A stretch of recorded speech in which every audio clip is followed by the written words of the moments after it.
Secretary of State John Kerry's first international trip since taking office concluded this week, with stops in Ankara, Cairo, Riyadh, Abu Dhabi, and Doha.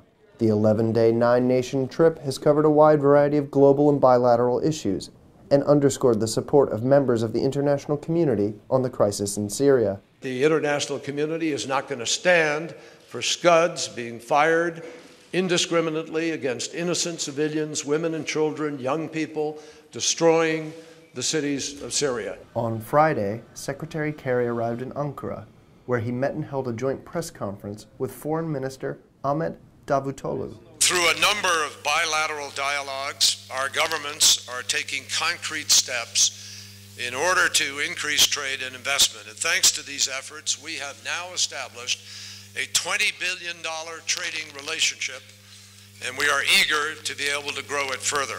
While in Ankara, Secretary Kerry also attended a memorial service in honor of Embassy Guard Mustafa Akarsu and met with his family.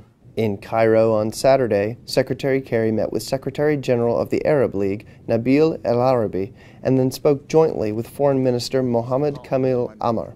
He had a variety of conversations to listen to a broad cross-section of political leaders, business leaders, and representatives of non-governmental organizations, and talked about America's commitment to democracy and human rights. I come here on behalf of President Obama, committed not to any party, not to any one person, not to any specific political point of view, but filled with the commitment that Americans have to democracy, to a robust commitment to our values, to human rights, to freedom of expression, to tolerance. And these are things that historically the strong civil society of Egypt has cared about. Secretary Kerry met with Egyptian President Mohamed Morsi and discussed Egypt's economic future and the U.S. commitment to providing direct support to key engines of democratic change in Egypt, including Egypt's entrepreneurs and its young people.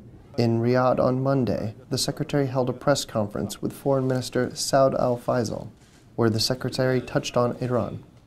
The focus for the moment, the first focus, is the most urgent focus, which remains the challenge of the nuclear program.